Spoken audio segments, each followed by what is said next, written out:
Saludos y muy buenas noches. Bienvenidos, señoras y señores, a este Primera Plana, que en esta ocasión tiene un especial invitado. Ya saben que Primera Plana se ocupa de analizar la actualidad asturiana mediante las entrevistas, mediante los entrevistados. Pedimos simplemente que estos tengan algo que aportar, que decir, que opinar sobre la actualidad asturiana, y yo creo que, sin duda, el que fuera quinto presidente de Asturias tiene mucho que decir. Entre otras cosas, nos puede explicar por qué esa decisión personal de estar tan alejado de la política y de los medios de comunicación. Nos lo va a contar ahora mismo. Bueno, no les digo nada más, simplemente les presento a Sergio Marqués, quien, como hemos dicho, fue quinto presidente del Principado, del 95 al 99 fue presidente de Asturias. Señor Marqués, bienvenido. Bien hallados. Ya digo, le agradezco de verdad especialmente que esté aquí, porque le veo absolutamente retirado de todo lo que tenga que ver el bullicio político, ¿no? Sí, lo que pasa es que yo creo que después de muchos años de vinculación a la política, yo siempre comento que mi primera participación en unas elecciones es algo ya tan lejano como en 1987, concretamente, posteriormente en 1989. Es decir, muchos años ya perdón, 77 y 79. Es decir, estamos hablando de las primeras elecciones democráticas. Y bueno, yo creo que ya son años suficientes, digamos, para haber entregado, entre comillas, pues lo mejor que yo pude entregar. Y una vez que esto entiendo que está cumplido, yo como jamás he creído en los principios de las personas imprescindibles, pues una vez que tomas la decisión, pues lo único que tienes que hacer es mantenerla. Si la decisión fue apartarse y retirarse para dejar paso a otras personas que cojan ese testigo, pues lo que tienes que hacer es ser coherente con la decisión que tomaste y apartarte realmente. Y es lo que simplemente he hecho, lo cual no quiere decir que haya renunciado a ninguna de mis ideas. Lo que pasa es que desde una posición lógicamente diferente a la que anteriormente había representado. Ahora se dedica a ejercer su profesión, que es la de abogado. Sí, bueno, es lo que fui toda la vida.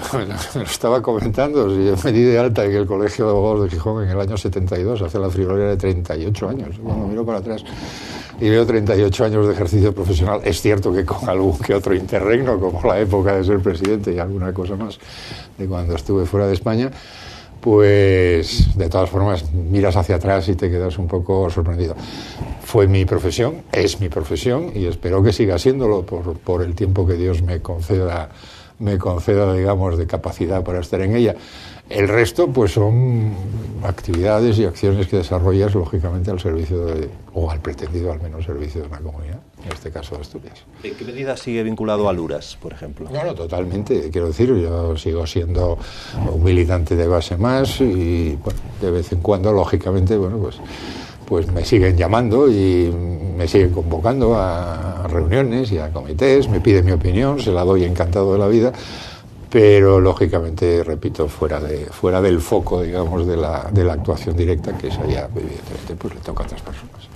¿Por qué en Asturias no tienen los partidos regionalistas, asturianistas, por qué no tienen el tirón que tienen en otras regiones? ¿Qué falta aquí?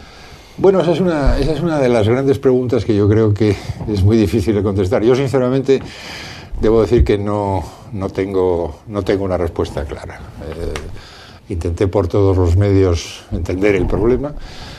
Yo decía muchas veces, pero bueno, ¿cómo es posible que en toda la cornisa cantábrica, por no hablar de otras zonas de España, en toda la cornisa cantábrica, es decir, en Galicia, el bloque nacionalista galego, en Cantabria, el propio presidente en estos momentos es de un partido regionalista cántabro, que curiosamente me enteré el otro día, por noticias de la prensa, que iban a concurrir a elecciones nacionales.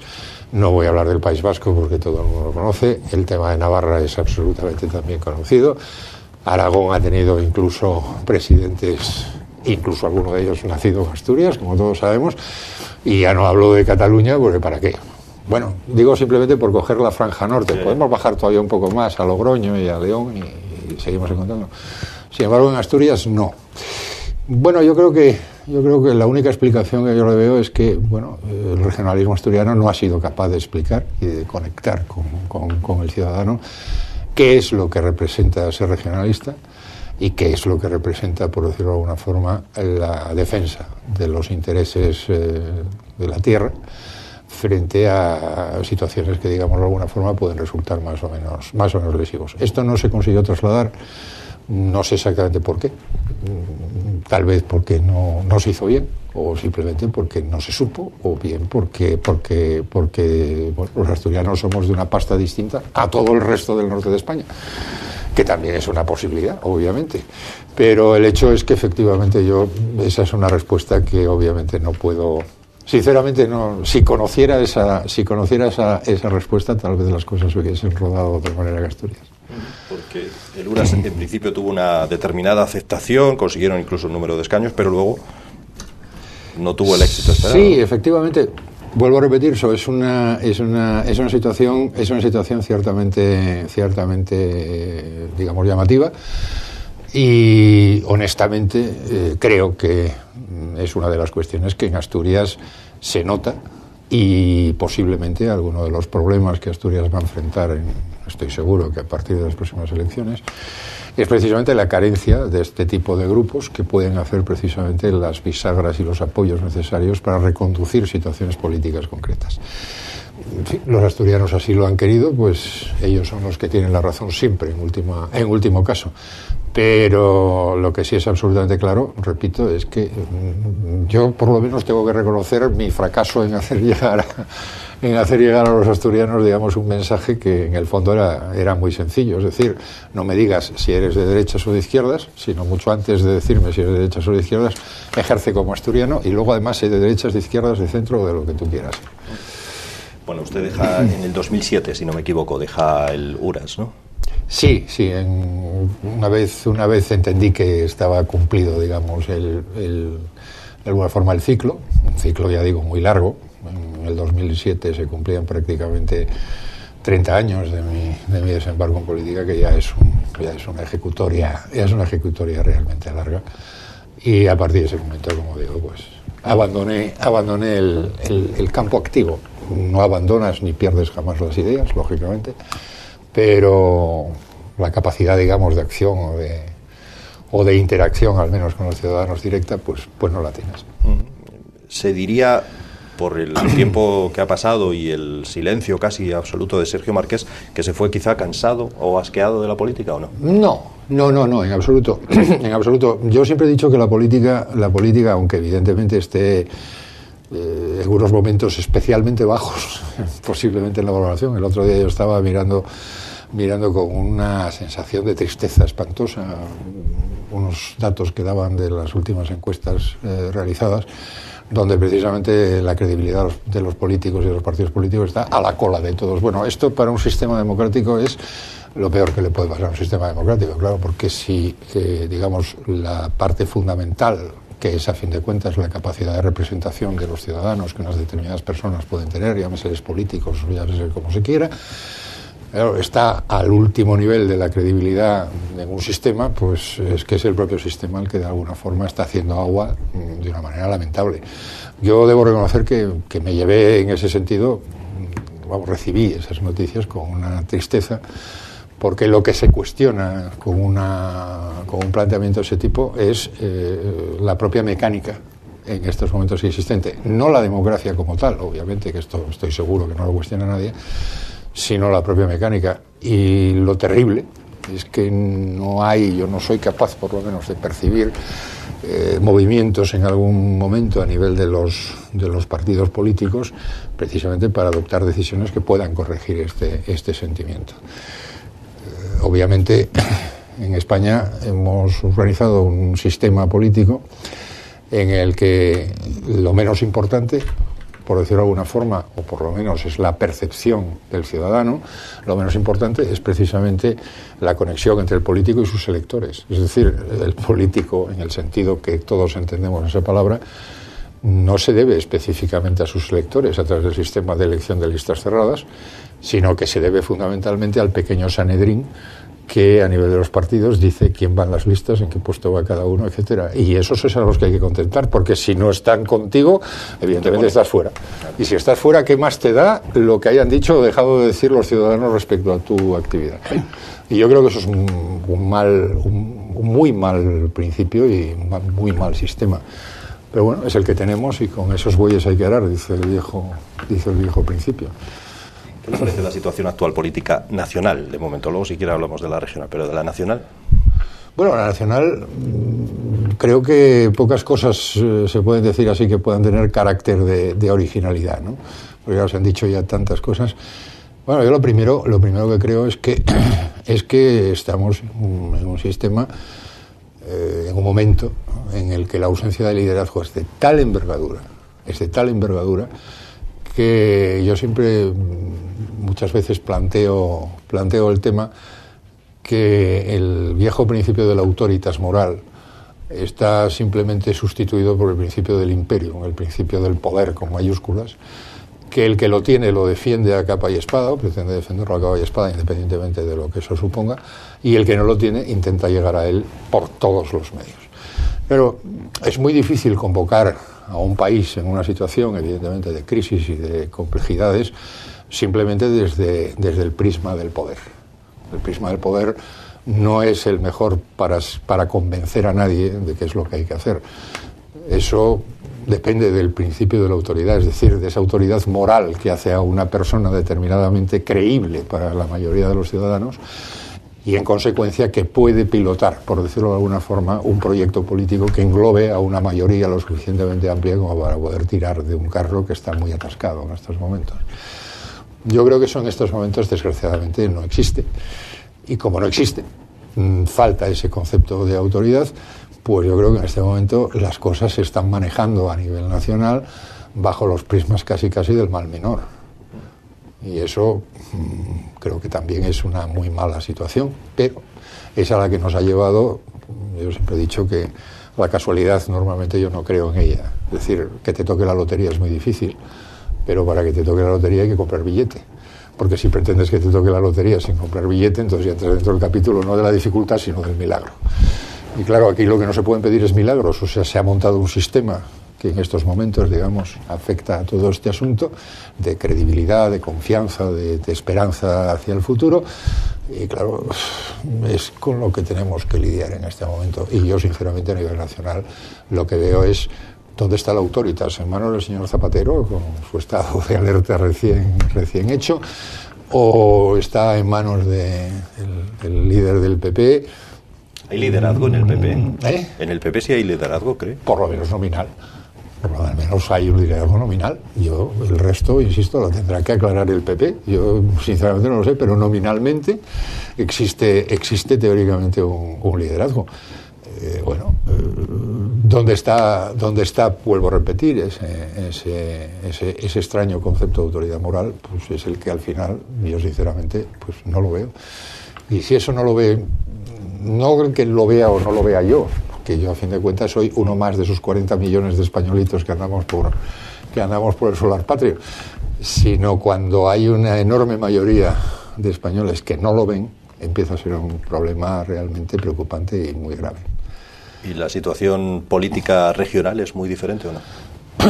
Bueno, lo que pasa en Asturias, como tenemos siempre en el principio esa especie de acusación de ser grandones, pues entonces cogemos los problemas aquí y los elevamos a no se sabe qué potencia, pero vamos, los potenciamos severamente para que no haya problemas. Entonces, si a nivel nacional estamos hablando de ese problema de falta de liderazgos y de falta de capacidad de acción y de falta de planteamientos y de falta de proyectos ilusionantes y demás, claro, en Asturias esto se sublima. Esto llega a unos niveles que ciertamente no sé cómo se van a resolver. Obviamente los ciudadanos son los que siempre tienen la última palabra cuando acuden a las urnas, pero que realmente tienen un papelón en estos momentos, un severo problema, digamos, encima de la mesa. Y sinceramente, pues me imagino que se resolverá de la mejor manera posible, pero yo no me atrevo en estos momentos a decir cómo. ¿No hay liderazgo en Asturias ni en el PSOE ni en el PP tampoco, cree? Vamos, es que sinceramente, bueno, lo del PP ya es un tema aparte. Yo creo sinceramente, el PP es un partido que tiene una mecánica de funcionamiento que aquí en Asturias concretamente arrancó ya sus problemas en el año 1998 y sigue con ellos, o sea, y seguirá con ellos, porque obviamente las situaciones normalmente no son nunca fruto de la casualidad. Entonces a mí me parece muy bien que una persona cualquiera, en un momento determinado, pues piense que qué cosas pasan. Bueno, mire usted, pasa lo que tiene que pasar y lo que ha venido pasando. Quiero decir, no es novedoso ni tiene un cambio sustancial. Y en cuanto al PSOE, hombre, mire, es que la ejecutoria del PSOE al frente del gobierno, sobre todo en este último cuatrienio, por no ir más lejos, es para echarse a llorar. Sinceramente lo digo. Y entonces ya comprendo que para muchas personas esto seguramente ha sido un mundo maravilloso.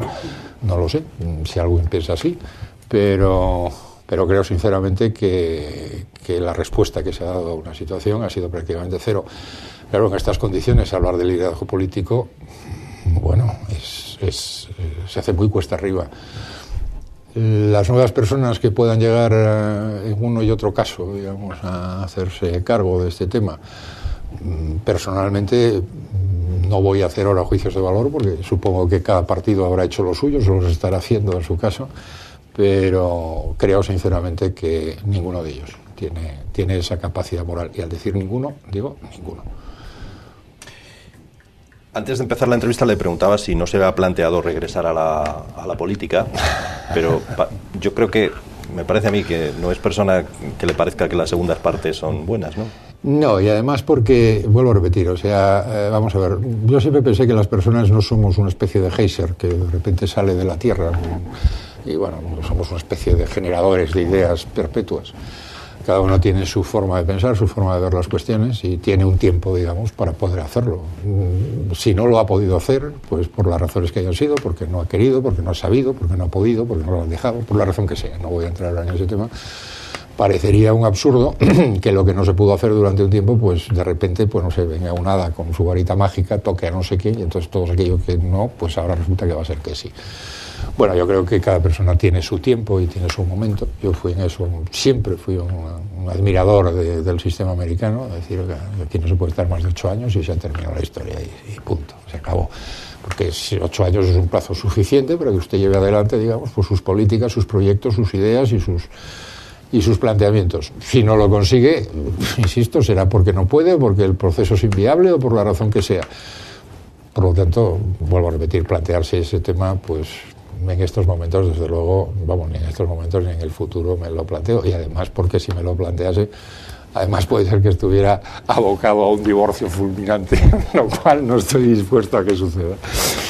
Sin embargo, en estos días se habla mucho de personas que desaparecieron de la política y que ahora podrían volver. O sea, una segunda parte. Sí, bueno, porque, claro, evidentemente cada uno es cada uno, ¿no? Y los planteamientos que cada uno se puede hacer, yo no voy a pretender que los que yo haga tengan que ser universalmente reconocidos por todo el mundo. No se trata de eso. Yo digo lo que yo pienso y cada uno, lógicamente, pues piensa como mejor le parece. A mí, vuelvo a repetir, creo que es un monstruoso error, porque lo de irse para volver es o que no escogiste el momento de irte o que no escoges el momento de volver. Está muy claro. Porque si ibas a volver, ¿para qué te fuiste? Es un poco absurdo. Yo sinceramente creo que estos temas de me voy, pero me quedo, pero me voy, pero espera, que no tienen mucha razón de ser. Y vuelvo a repetir, sobre todo desde el punto de vista de lo que comentábamos antes, de ese principio de la imprescindibilidad de las personas. Claro, o volvemos al viejo principio de Luis XIV, del Estado soy yo, y entonces yo soy el único que tiene capacidad para hacer las cosas y los demás son una panda de incompetentes que lo mejor que podemos hacer es retirarlos de este, digamos de alguna forma, de esta competición, o no es creíble que primero me voy, luego vuelvo, luego a lo mejor me vuelvo a ir y luego a lo mejor me vuelvo a volver. Bueno, bien, cada uno puede tenerlo como quiera, pero yo creo que es un tremendo error. En algunos casos parece que es que se pide por parte de los ciudadanos de determinados partidos el volver, como si esa fuera la salvación a los males que ahora mismo tiene Asturias. No sé si claro, porque pero es que hay una cuestión, y es que ¿qué quiere decir esto en realidad? Bueno, en realidad lo que quiere decir es que cuando un ciudadano pide que alguien vuelva, lo primero que está diciendo es su absoluta desconfianza en lo que tiene. Es decir, esto no me vale, no me sirve, fuera. Se necesita otra cosa. Y entonces, como la otra cosa, en vez de, lógicamente, ir a una apuesta de futuros, de novedades, de incorporación de capacidades y demás, pues hace pues lo que tantas veces hemos hecho en España, es decir, volvemos atrás. Yo recuerdo aquella sonata de otoño de Valle Inclán, donde el mayordomo mexicano de la Niña Chole pues todavía seguía pensando en el César Carlos. Claro, el César Carlos era Carlos V, obviamente.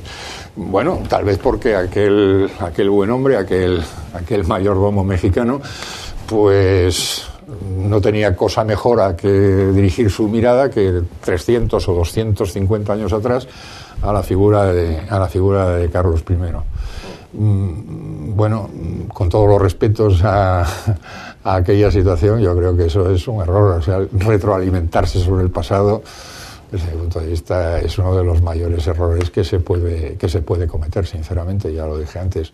Y creo que lo que tendría que preocupar es que si efectivamente un número importante de ciudadanos están pidiendo esa vuelta al pasado, lo primero que están haciendo es negando el presente y cuestionando el futuro, claro, con el presente que tienen. ¿Y eso es lo que le pasa al PP asturiano, usted? Yo no sé si es lo que le pasa al PP asturiano, porque realmente eso tendría que contestarlo el PP asturiano. Pero si la solución para algunas personas del PP asturiano, como parece ser, y bueno, yo leo en los medios de comunicación o lo veo o lo oigo en otros medios no escritos, es, repito, echar la vista atrás y volver al imperio, pues será, porque yo estaría muy preocupado. Sinceramente, si yo estuviera en estos momentos en ese tema, estaría sinceramente muy preocupado, porque lo que estaría asistiendo sería prácticamente a una descalificación sobre el presente. Y eso es la peor de las historias. Y si la descalificación del presente la terminas componiendo, como digo, con una vuelta atrás en vez de un paso adelante, bueno, entonces ya no hago más comentarios, porque para qué, cada uno que saque sus propias conclusiones. ¿Y a usted le suele gustar más el presente o el pasado? No. El pasado no sirve más que... El pasado, desde mi punto de vista, no sirve más que para aprender, y de hecho, desgraciadamente, los hombres no terminamos, me refiero a los hombres como raza humana, no hombres y mujeres. Sí, en esto no hay... no hay distinción ninguna, que no lo terminamos de aprender. O sea, del pasado lo que te queda es aprender, digamos, sus lecciones para sacar sus temas positivos y evitar los negativos para no volver a incurrir en ellos. Pero nada más, porque evidentemente con el pasado no se vive. Voy a volver a la famosa frase de Joaquín Costa en el 98, hay que echarle 7, él decía que había que echarle 7 llaves al sepulcro del Cid. Claro, es que lo que no se puede seguir viviendo con el Cid en el siglo XIX, ni se puede seguir viviendo en el siglo XXI con unos planteamientos que sean del pasado. ¿Dónde vamos con esos planteamientos del pasado? Al revés, hay que empezar a prevenir qué tiene que dar de sí el siglo XXI en su desarrollo y cuál tiene que ser el planteamiento para el siglo XXII. Porque esa es nuestra tarea. Yo siempre he dicho que esto es como la cadena que está formada por eslabones que van unidos. Y lo que tú no puedes hacer es que, como el eslabón final está fallando, pues me voy a ir al medio de la cadena, voy a dar el salto atrás a ver si encuentro un eslabón que sea de la suficiente fortaleza. Oye, y el resto que nos ha quedado por ahí por el medio, ¿qué hacemos con él? Porque claro, por eso digo que, no sé, yo creo que es el volver al pasado, yo desde luego jamás lo hago. Yo creo que tenemos que ser personas del presente, siempre con la idea de que ese presente tiene que preformar el futuro. Y el pasado, bueno, aprende de él simplemente, pero no pretendas, insisto, vivir en él. Vuelvo a repetir, no vamos a reconstruir ahora el Imperio Español, por bueno que pareciera ser en su momento. Casi inapelable obligación periodística. No me obliga a preguntarle, pero sí a decirle que probablemente usted, ahora que se habla de nuevo de Cascos, podría decir muchas cosas de él. Bueno, lo que pasa es que he tomado la decisión de no hablar de personas, lo digo sinceramente, porque creo honestamente que no me toca a mí ser una especie de juez de nadie, y no quiero serlo además, sinceramente.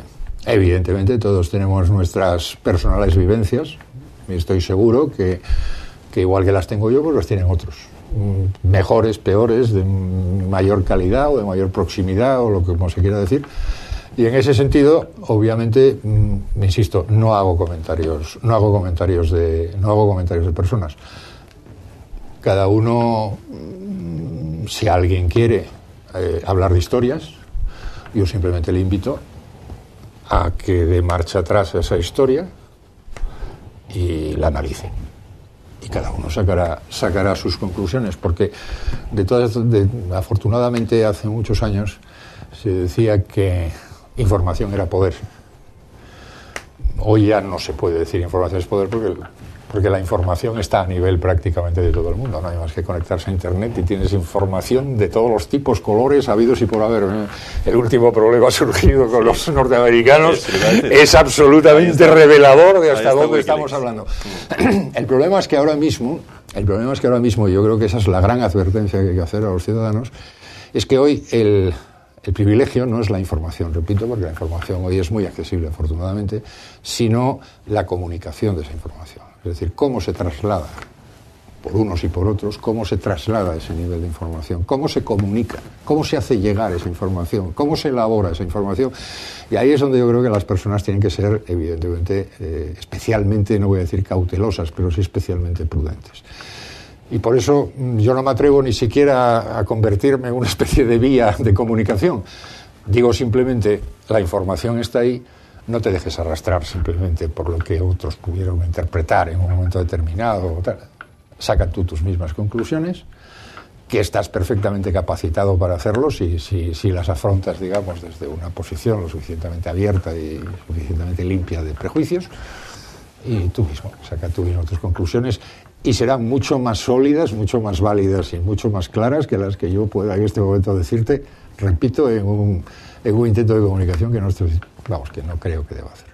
Es verdad que se convertiría un poco en juez, ¿no? En vista de la situación enquistada, ese conflicto que hay en el PP asturiano, y usted vivió lo que vivió en el año 99, se convertiría un poco juez. Si le vinieran a preguntar, y usted, que ya convivió con determinadas personas que ahora pueden anunciar su regreso, sí, ¿qué opina de eso? Sería un poco el juez, ¿no? Sí, yo por eso digo porque en realidad, y esa tarea es la que yo no quiero asumir bajo ningún concepto, porque vuelvo a repetir, el juicio es el de los ciudadanos, no es el de las personas que en un momento determinado podemos estar. Los abogados, y vuelvo al campo profesional, tenemos mucho la costumbre de decir que el abogado que se defiende a sí mismo es un tonto que tiene por cliente a otro tonto. Porque, entre otras cosas, claro, cuando tú asumes tu propia defensa, digamos, en un problema, el que fuere, pues pierdes una de las condiciones que son absolutamente necesarias, que es la objetividad. Pasas a convertirlo en tu problema personal y sobre eso intentas hacer pivotar las cosas. Bueno, pues con esto es un poco la misma regla. Y claro, todo lo que efectivamente en un momento determinado se vivió, todo lo que se comentó, todo lo que se habló, todo lo que hoy se comenta, todo lo que hoy se dice, está en los medios. Bueno, oiga, usted mismo, y saque usted sus conclusiones. Si sus conclusiones son de un tipo, pues estupendo, y si son de otro, pues estupendo. Pero felicítese de que serán las suyas. Felicítese en cualquier caso de que serán sus conclusiones, no las conclusiones que alguien le quiere vender. Ese es el gran riesgo de toda esta historia. Hágalo usted, simplemente. Yo le invito a que haga usted el ejercicio de usted mismo. Insisto, hoy puede usted acceder por 50 medios. Y si quiere usted buscar lo que pasó en el 98, no en el 99, sino ya en el 98, pues vaya usted que lo tiene usted en Internet completo. La historia la tiene completita. ¿Hay profesionales de la política en Asturias? Usted, lo digo, sí, se lo pregunto a usted, que precisamente... Sí, totalmente. El sistema ha convertido a muchos de esos políticos, es una de las razones de la desconfianza que hablábamos antes de las personas hacia... en que se ha convertido, o sea, el sistema ha convertido en profesionales a una serie de personas, porque vuelvo a repetir, como el posible candidato a lo que fuere no depende para ser reelegido, no depende de lo que simplemente digan sus electores, sino que depende del Sanedrín electoral, pues hay un grupo, igual que en el campo de las empresas o en lo que sea, donde, por decirlo de alguna forma, hay que estar próximos al poder, hay que estar próximos a donde se toman las decisiones, independientemente de que eso sea lo mejor o no. Yo ahora mismo no lo voy a hacer, pero yo podría hablar de por lo menos 25 personas. Bueno, hoy en la política activa, en todos los partidos, que jamás han ganado un duro de los antiguos o un euro de los actuales, fuera de cobrarlo con cargo a los presupuestos correspondientes, sean municipales, autonómicos, generales, del Estado. Es decir, han vivido toda su vida, digamos, obteniendo sus ingresos al 100% de su actividad política. ¿Qué les va a pedir? ¿Un suicidio profesional, por decirlo de alguna forma, en virtud a que tienen que defender no se sabe qué posiciones, que a lo mejor resulta que no son excesivamente coincidentes con las que mantienen otros órganos del partido? Pues mire, en la duda, como haría cualquier persona que quisiera defender su puesto de trabajo, pues normalmente con el poderoso. Y eso, pues, nos lleva a lo que nos lleva. Claro que hemos profesionalizado, desgraciadamente, la política y este es uno de los temas. Yo me acuerdo que en la época franquista se hablaba aquello cuando había los cambios de la misma persona de ministerio, pero bueno, ¿cómo es posible que una persona puede ser al mismo tiempo ahora ministro de y pasado mañana ministro de? ¿Pero qué es que sabe de todo? ¿Cómo es esto posible? Si se da cuenta, aquí se es concejal, diputado, senador, lo que sea, y se van cambiando y se sirve para todo. Siempre los mismos. Si usted revisa la nómina, se queda asombrado de los pocos nombres que hay, digamos, de variación al tema. Se agarran al sillón. Cualquiera les dice que dejen paso a otros, ¿no? Es que, claro, vuelvo a repetir, el otro día que estaba yo precisamente me invitaron, que me suelen invitar después de que un año tuve que ser pregonero en el certamen del queso de los Bellos, una persona me decía, jamás volveré a votar a una persona que no haya ejercido, o sea, que no se haya ganado la vida, digamos, fuera de la política. Bueno, porque efectivamente, claro, si en mi forma de vida, digamos de alguna forma, está remunerada con base a estar sentado en un determinado sillón, o una de dos, o se me pide, digamos, un ejercicio de caridad franciscana, o me tengo que agarrar a él, porque es que si no, ¿qué hago? O sea, ¿qué quedo? ¿Pertenezco a un grupo, a uno más del grupo de cesantes o de ese imparable grupo de personas que desgraciadamente cada vez es mayor en situación de paro y desempleo? Claro, ante una situación de ese tipo, ¿a quién le puede extrañar que se aferren como auténticos locos a sus puestos de trabajo?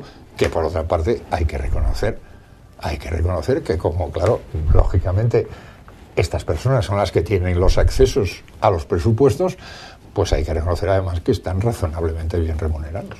¿Merece la pena vivir de la política? Porque los hay que dicen, bueno, es que yo soy abogado, soy no sé qué, y bueno, en mi profesión ganaría seguramente más que aquí. Bueno, pero eso dice un viejo proverbio que del dinero y la piedad la mitad de la mitad. Y yo no voy a entrar ahora en quién sí y quién no, pero vuelvo a repetir, cada uno que revísense también, como digo, biografías, y se verá, simplemente se verá, punto, no digo otra cosa. Si está bien o mal pagado, bueno, yo sí le puedo decir que hay en este momento personas con unos niveles de ingresos, con cargo, digamos, a la actividad política, digamos, muy importantes. Y debo decir que desde mi juicio personal sería prácticamente imposible que alcanzasen ese nivel en el ejercicio profesional, que por otra parte, como digo, en muchos casos jamás lo desarrollaron. Con lo cual, repito, cada uno que saque sus conclusiones y ahí termina. Antes de llegar usted en el 95, su predecesor fue Antonio Trevín, que actualmente, muchos años después, sigue siendo delegado del gobierno, por ejemplo, ¿no? Bueno, ya sé que de nombres no quiero hablar, pero por citar un caso, ¿no? No, pero bueno, yo creo que, bueno, pero es lo que comentaba antes. En un momento determinado, y voy a decir lo que comento bajo ningún concepto, entiéndase, al revés, todo lo contrario, mi respeto y mi cariño hacia don Antonio Trevín, con quien además debo decir que mis relaciones personales son espléndidas. como lo son con todos los expresidentes del Principado de Asturias, debo decirlo también. No sé si es que el haber sido presidentes crea una especie de solidaridad en el tema o simplemente porque realmente hay un afecto real entre las personas cuando digamos nos conocemos, independientemente de las opciones políticas que cada uno defienda o haya defendido en su momento. Yo creo que el problema fundamental de este tema es lo que estamos hablando, es decir, o sea, la política lleva a que todo el mundo sirva para todo. Bueno, yo desde luego no es mi criterio, no pienso así, pero bueno, obviamente en un momento determinado se opinó por quien correspondiera que la función del señor Trevín estaba bien en ese tema. Debo decir que no ha hecho tampoco ninguna cuestión, en mi opinión, que haya servido para descalificar, digamos, su actuación. Desde mi punto de vista es razonablemente correcta y por lo tanto vamos en su función. Otra cosa es que los principios que informan ese modo de actuar, pues a lo mejor tú los hicieras de otra manera o lo que quisieras. Pero quiero decir, a mí el problema que más me preocupa de eso es lo que hablábamos antes, es decir, o sea, una persona sirve para ser consejero de, y luego pues puede ser además no sé qué, y luego puede ser consejero de otra cosa, y luego puede ser, y al final dices, bueno, o sea, es enciclopédico, esta persona es enciclopédica, sabe de todo.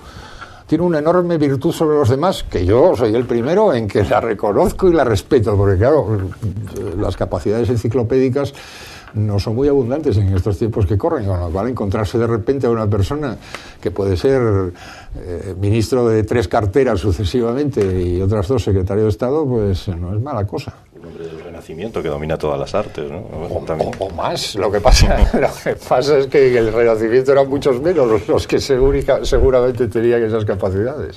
Su sucesor fue precisamente Vicente Álvarez Areces. Ahora deja, después de 3 legislaturas, la política regional. ¿Qué valoración? No sé si quiere hacer una valoración de su labor. No, bueno, yo creo que las valoraciones, como dije antes, sobre la actuación de los políticos y esto, yo creo que los ciudadanos tenemos que, en general todos, terminar dándonos cuenta.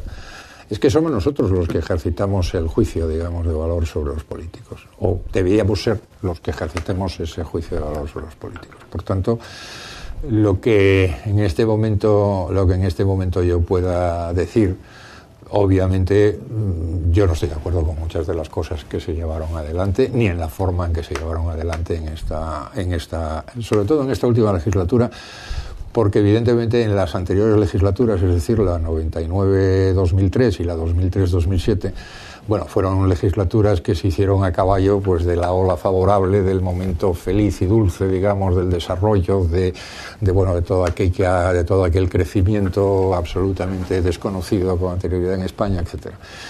Pero yo creo que, digamos, donde el señor Areces ha dado, desgraciadamente para esta región, su auténtica medida, y no puedo decir que esta medida sea demasiado favorable, ha sido precisamente en esta última legislatura, es decir, donde lo que había que lidiar era muy complicado.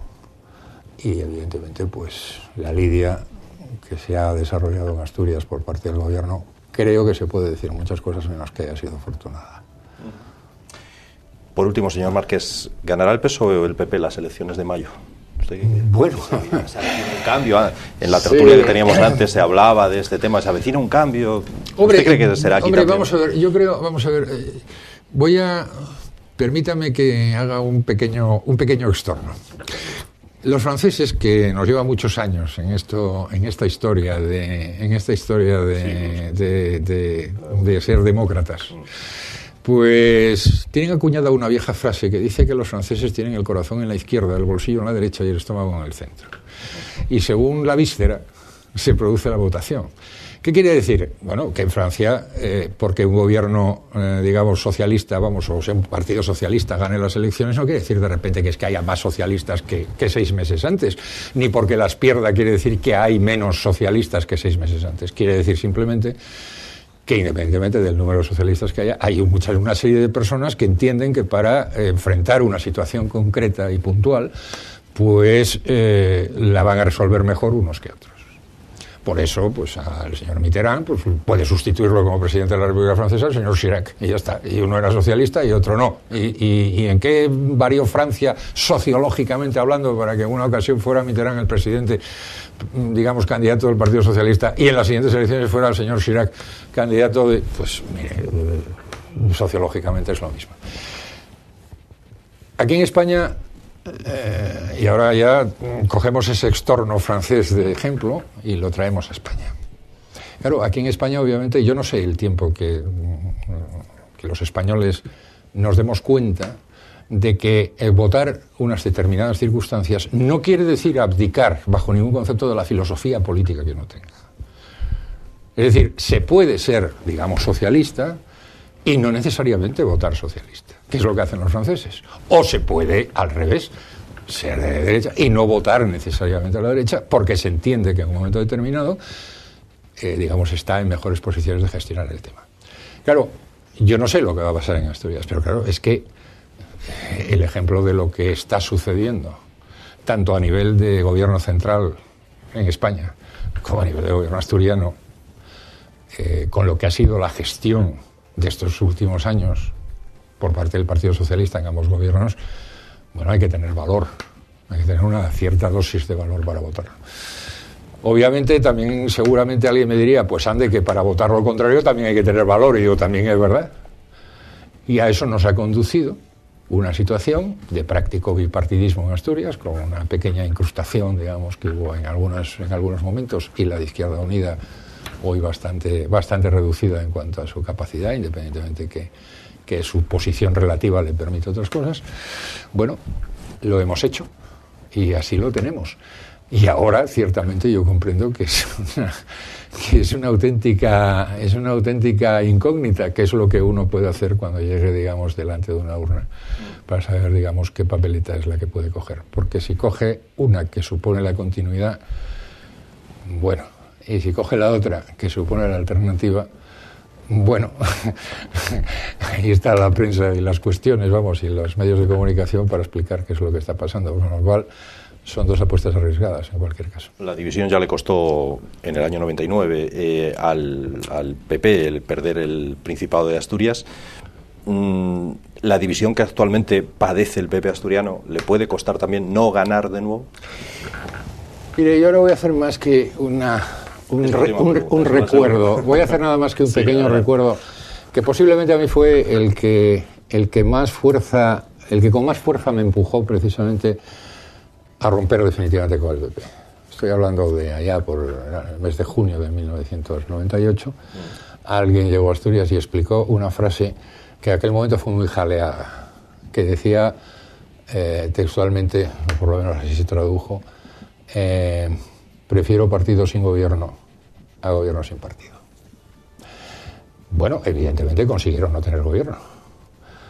Y ahora yo mi duda es si además de no tener gobierno quieren también quedarse sin partido. Pero eso ya es un problema que lo tiene que comentar alguien. O alguien tiene que explicar por qué lo que podía ser válido como comentario en el año 98, es decir, el partido está por encima de todo, bueno, ahora resulta que no es tan válido. Bueno, alguien tendrá que explicar si era un error en el año 98 o es un error en el 2010. O si no es así, alguien tendrá que explicar que entonces nos encontramos ante lo que hablábamos antes de don Luis XIV, l'état c'est moi, el Estado soy yo y lo demás que está fuera de mí pues no está en este mundo pecaminoso. Pero bueno, es una reflexión que en este momento, vuelvo a repetir, en su momento costó el gobierno de Asturias, ciertamente, y hoy, tal vez, según yo veo las cosas, por lo que leo, aunque reconozco que no lo leo con excesivo detalle, pero, y por lo que veo y oigo, me da la impresión que, con suerte, la política está hecha para, después de haberse quedado sin gobierno en el 99, quedarse ahora sin partido en el 2010. Pero bueno, cada uno que tome sus decisiones, lógicamente, no me toca a mí ser el que explique cómo y de qué manera. Ha sido un placer tenerle hoy como invitado de este Primera Plana y ya le digo, le agradezco enormemente el que esté aquí porque sé que, bueno, pues decidió retirarse un poco, cosa que Elena, su mujer, seguramente le agradece, retirarse un poco de esto de la política? Totalmente, ya digo, si se me ocurriese que en algún momento me enfrentaba a un divorcio fulminante. Señor Márquez, muchísimas gracias por estar con nosotros en Primera Plana. Gracias a ustedes. Y a ustedes, como siempre, decirles que nos vamos a ir a una mínima pausa publicitaria, pero que volvemos de inmediato con más temas de actualidad en este Primera Plana. Hasta ahora mismo.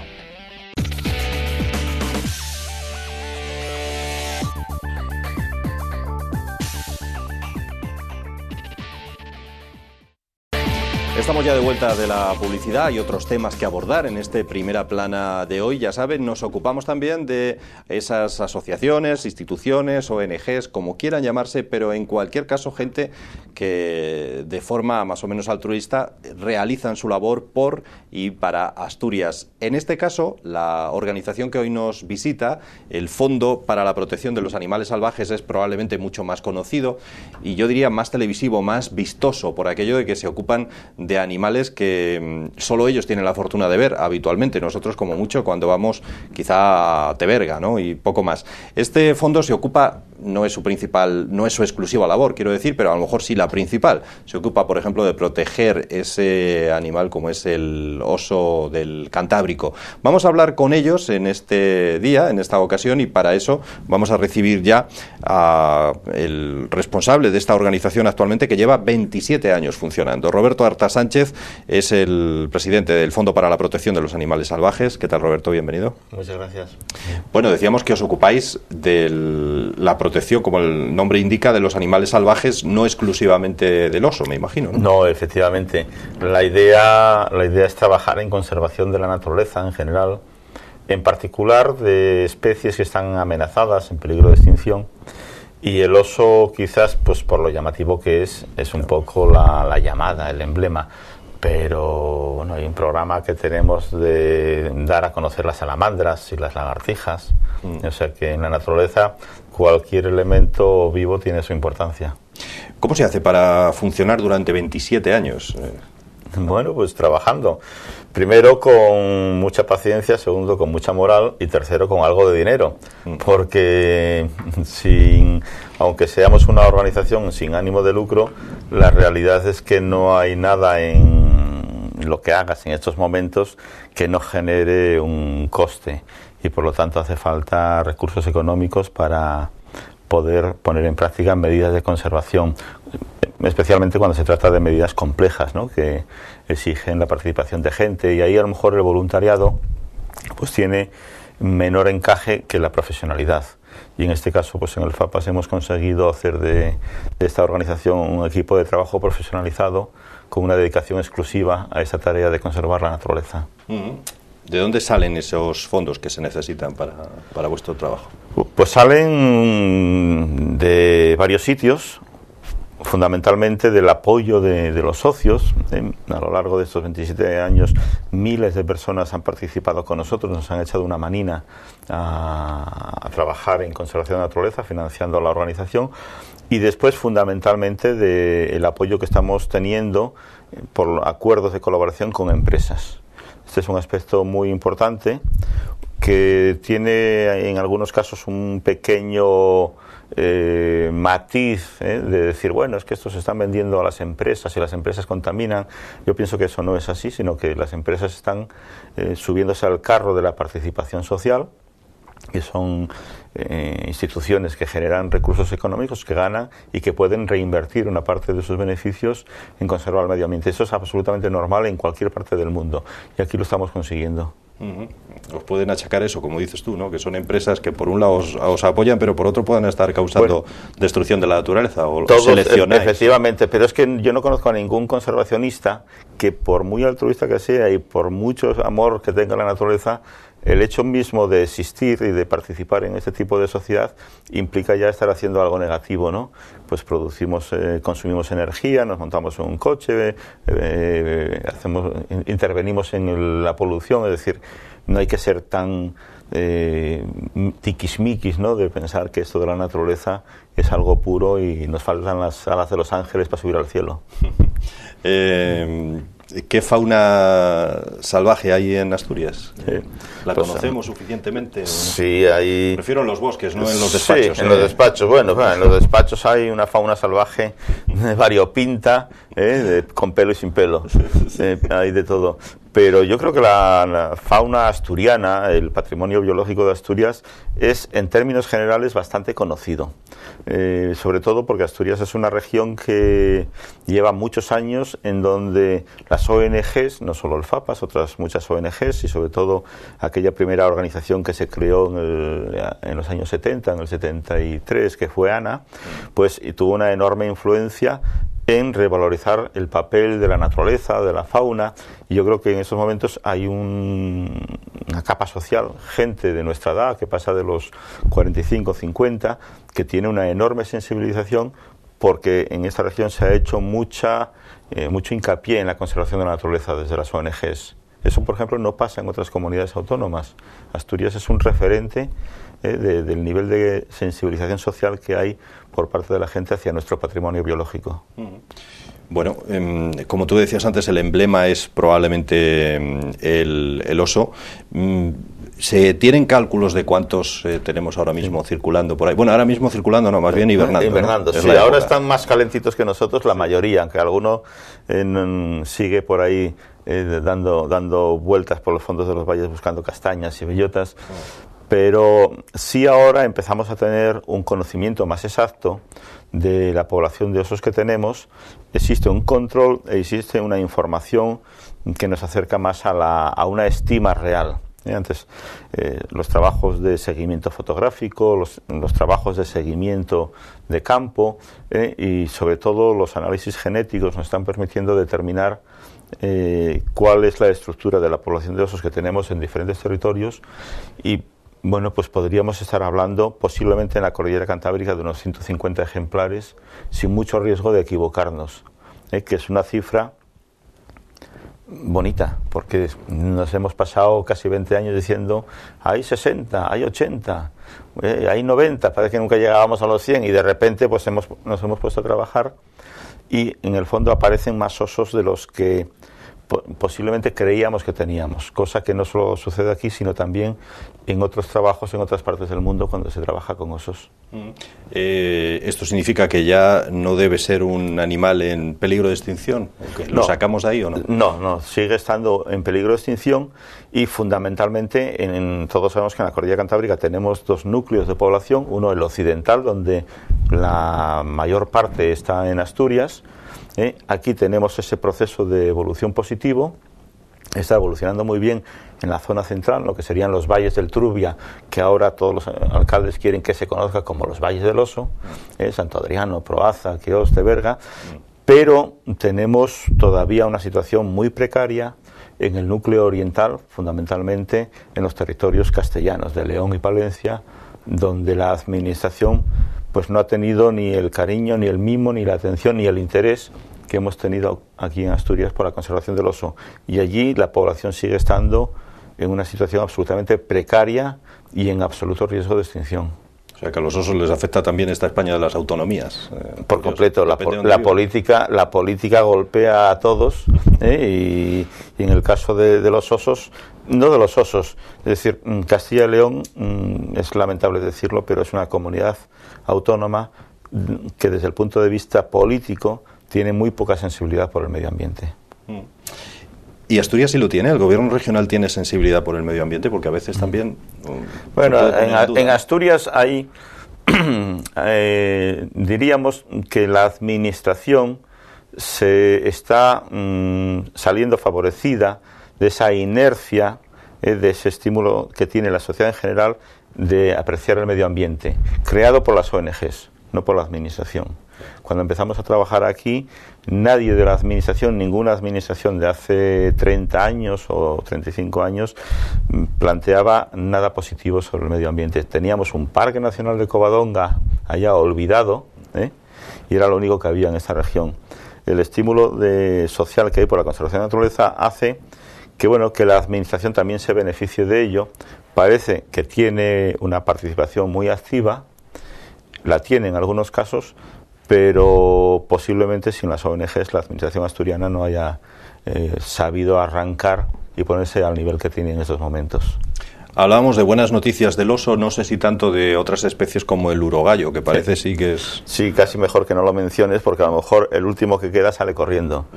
No, la situación con el urogallo es mala, es muy mala. Es posiblemente la antítesis a lo que ha sucedido con el oso. Y esto, bueno, si me preguntas por qué, o lo preguntarán quienes nos están escuchando y viendo, pues sencillo. Es decir, con el urogallo diríamos que se han puesto en marcha mecanismos, estrategias de conservación que han sido erróneas, equivocadas. Que se ha considerado, diríamos que el entorno científico ha sido el que lideró los criterios de manejo, gestión y conservación de la especie, y se han manejado criterios que ahora vemos no han sido los correctos, los de no tocar nada en la naturaleza, que todo evolucione, casi como diríamos, como es como si existiese la ecología de Papa Dios, ¿no? Que el jueves creó la naturaleza y a ver si esto sigue todo igual.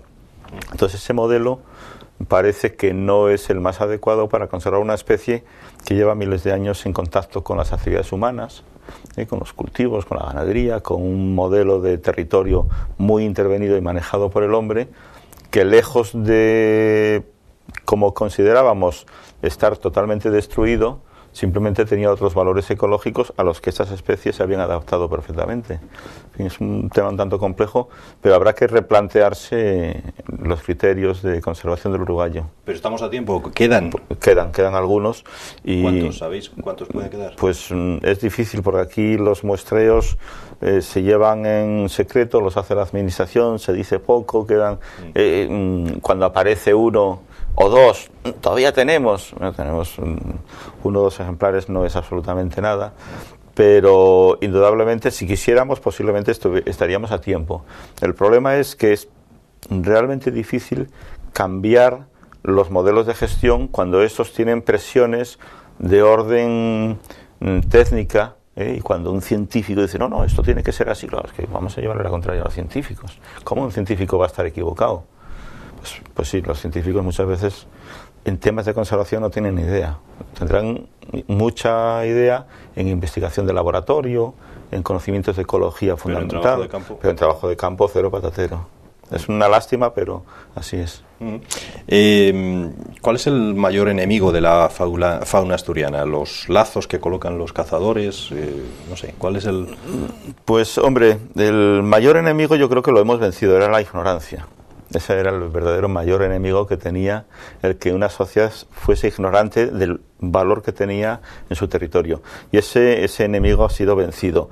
Y ahora quedan residualmente pues aspectos negativos. Las trampas para el jabalí, los cables de acero. No es una cuestión generalizada, como era hace 20 años, pero evidentemente alguien que pone trampas en una zona donde hay oso y limita por ejemplo, pues que una osa reproductora pierda sus crías permanentemente, está limitando que en ese territorio se recupere la población de osos. Entonces localmente hace mucho daño. El furtivismo sigue siendo... Pero hay cazadores furtivos todavía que salen a intentar matar un oso, por ejemplo. Bueno, pues yo te diría que no y que sí. Es decir, se han detectado casos, no en Asturias, pero sí de gente que, amante del riesgo, entiende que este tipo de caza es ese riesgo que le genera pues ese estímulo de estar en el monte haciendo algo ilícito. La adrenalina, ¿no? Efectivamente, lo tenemos con las cabras montesas del centro de España y es muy posible que puntualmente tengamos problemas de esa naturaleza en la cordillera cantábrica. En Asturias no lo hemos detectado. ¿Funciona bien la guardería rural de Asturias, los guardas rurales, etcétera, en todo esto? Pues, hombre, la guardería rural, alguien en su día de la propia administración hablando dice, esto es como el ejército de Pancho Villa. Es decir, la guardería rural es un equipo de gente magnífico, pero que en buena parte pues están condicionados por situaciones políticas, por situaciones de gestión, por situaciones económicas. Es decir, el problema de que a lo mejor la guardería no sea todo lo eficaz que sea, no es un problema de la guardería, es un problema de quien gestiona la guardería. Pero en Asturias en estos momentos pues hay colectivos de vigilancia, de control sobre el medio ambiente, que si estuviesen verdaderamente utilizados al 100%, bueno, pues era como para que no se moviese nadie. Porque está el SEPRONA, que es una enorme eficacia, está la guardería del Principado, están los guardas de los cotos de caza a los que se les tiene marginados, no sé por qué razón, porque podía ser un colectivo de personas que podían estar también vigilando el furtivismo, vigilando los incendios, pero en cambio no se cuenta con ellos. Al mundo de la caza se le tiene un poco relegado desde el punto de vista de que ellos podrían tener una participación más amplia en un criterio que es conservar la naturaleza. Y aunque sean cazadores, la caza es un modelo de gestión que, bien llevada, pues es una herramienta magnífica para trabajar por el medio ambiente. Y bueno, ahí está un poquitín yo siempre lo he pensado, que no sé por qué la guardería rural de las sociedades de caza no está más implicada en esos temas de conservación. ¿Se puede casar la gente que se dedica a la caza y la protección del medio ambiente? Porque alguien podría decir que no. Bueno, existe un criterio generalizado que la caza es algo que negativo y lesivo contra la naturaleza. ¿Qué sucede? Pues que ese es un fenómeno histórico. Y efectivamente, hace 30 años la caza era una anarquía en Asturias.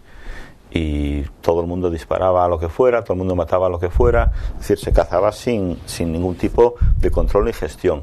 Eso, como otras muchas cosas en una sociedad moderna como la que vivimos, ha evolucionado, y ahora mismo la caza, en general, pues es una actividad que, aparte de estar regulada, muchísimos cazadores y muchísimos gestores de caza entienden que es una práctica que conlleva pues tener en cuenta el conocimiento también de la ecología del territorio, la necesidad de gestionar.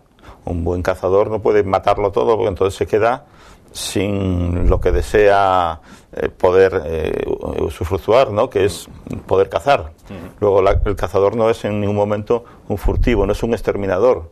Ahora, bien es cierto que hay todavía en Asturias un pequeño residuo de cazadores a los que los propios compañeros llaman carniceros, que es el individuo que con muy pocos conocimientos sale al monte y tiene que volver a casa con carne, como sea, hay que matar, volver con carne.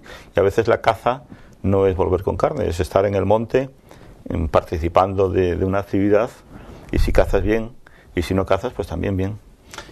La defensa de la naturaleza a veces trae sus polémicas también, lo digo porque, y a uno hasta le traen problemas, lo digo porque a Roberto ayer le recogieron firmas para declararle persona non grata. Me han declarado, claro, este es un tema, una cosa es, eso, sí. Claro, porque este es un tema complicado, que podríamos dedicar un programa de 2 horas, pero bueno, resumiendo, es decir, la conservación de la naturaleza es lo suficientemente compleja como para que se creen situaciones en las que es necesario reflexionar sobre qué es la mejor medida para proteger algo.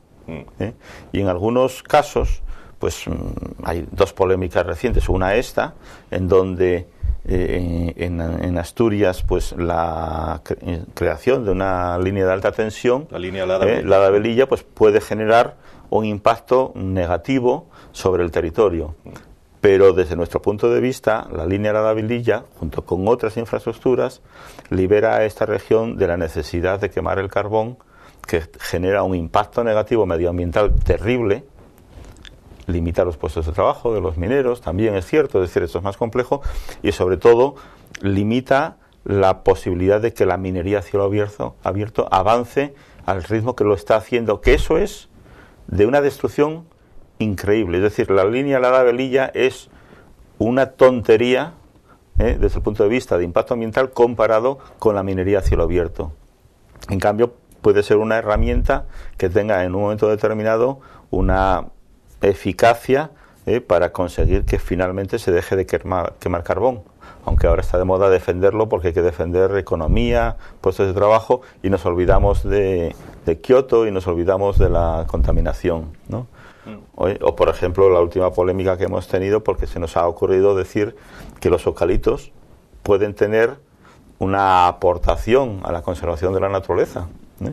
Bueno, eso es también muy sui generis y un poquitín complejo, pero todo puede tener un mecanismo de vinculación con la conservación del medio ambiente, y desde luego hay quien se rasga las vestiduras, ¿no?, de ese ecologismo puro, intransigente, que no acepta ninguna cosa que no sea matar al que contamina y arrasar con lo que se destruye. Claro, la cuestión es a quién protegemos mejor, a los osos, a los jabalíes, al urogallo o a los puestos de trabajo que dan de comer a los seres humanos. Lo que hay que tener es un criterio equilibrado, en donde la conservación de la naturaleza no lesione los intereses generales, ni, por ejemplo, sitúe en una posición de crisis el modelo económico del cual queremos todos vivir y beneficiarnos.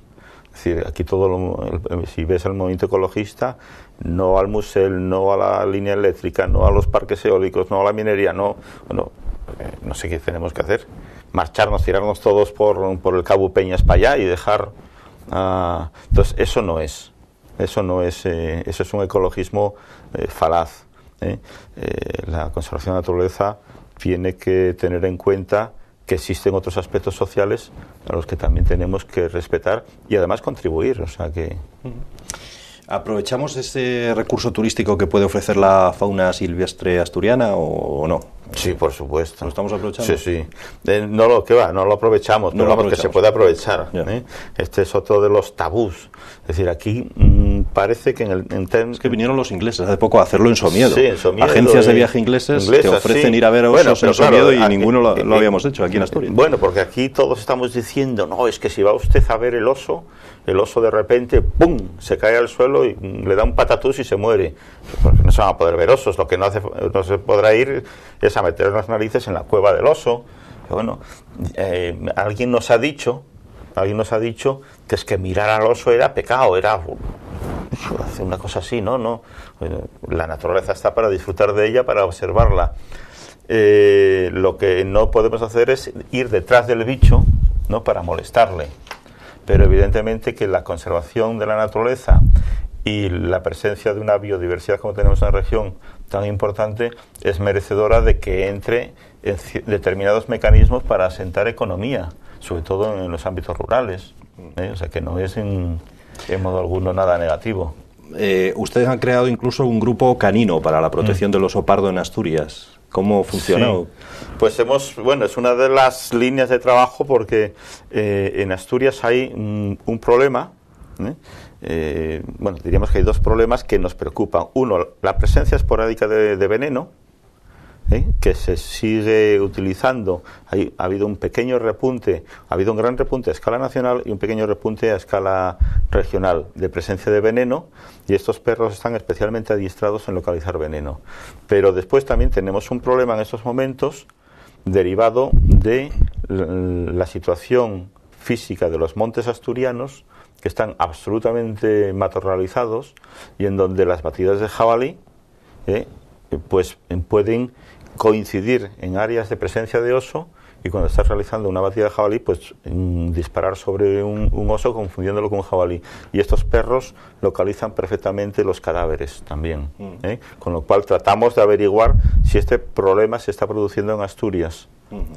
Y no es un problema de mala intencionalidad, sino que el oso está aumentando, cada vez hay osos por más territorios, y por otro lado, pues el territorio está absolutamente cubierto de un matorral que en muchos casos impide un ejercicio de la caza tranquilo.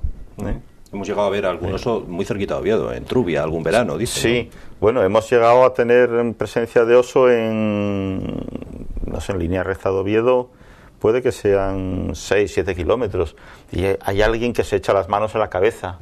Una vez estaba un técnico de la administración en un congreso diciendo, ay, estos locos del FAPAS que dicen que llegan los osos hasta Oviedo, si eso fuese verdad, habría que capturarlos y llevarlos otra vez a los montes de Quirós. Bueno, en los montes de Quirós no hay un oso, porque los osos están aprovechando territorios de gran calidad ambiental que están en los fondos de los valles, y si esos territorios llegan a las puertas de Oviedo, Pues magnífico para todos los que utilizamos Oviedo y disfrutamos de Oviedo y salimos de paseo. No es nada anormal. Es que Oviedo está cerca de unas montañas, como es el Aramo, cuyos territorios son de una calidad ambiental extraordinaria. Entonces, bueno, nada. Pues terminamos porque nos quedamos sin tiempo. Por terminar con un tema más amable, ¿cómo está Villarina? Ya tiene cuento y todo, ¿no? Villarina, sí, ya tiene cuento, sí. Animamos al que quiera el cuento que se arrime por Carrefour, y porque los estamos vendiendo allí. Y bueno, como un mecanismo de que te decía al principio, de financiación, de colaboración con las empresas, y hemos editado un cuento muy bonito en el que en una parte se cuenta de verdad la historia de Villarina, pero como es un cuento, pues también contamos cosas que no son realidad, ¿eh? Entonces hay una cosa que nos prestó mucho, que es que a Villarina y a Mansín, aquel uruguayo que se murió en la boca de un perro y tal, pues en el cuento le devolvemos la vida y lo soltamos al monte. Con lo cual Villarina y Mansín viven juntos en el monte dentro de esta historia del cuento. Bueno, Villarina está bien, está vagando por ahí por los montes. Está muy guapa, estará posiblemente hecha un gurullo en su cueva y en los montes de Somiedo. Roberto Arta Sánchez, de FAPAS, de ese Fondo para la Protección de los Animales Salvajes, gracias por estar con nosotros en esta entrevista hoy. A vosotros. Muy bien, y a ustedes, como siempre, agradecerles también el que hayan estado siguiendo este programa, Primera Plana de este viernes y en la repetición del domingo, depende cuando ustedes lo vean, y recordarles que volvemos ya la próxima semana. Por cierto, el 24 y el 31 de diciembre tenemos un programa especial, como no podía ser de otra forma al caer el viernes en esas noches tan especiales. Gracias, buenas noches y hasta la semana que viene.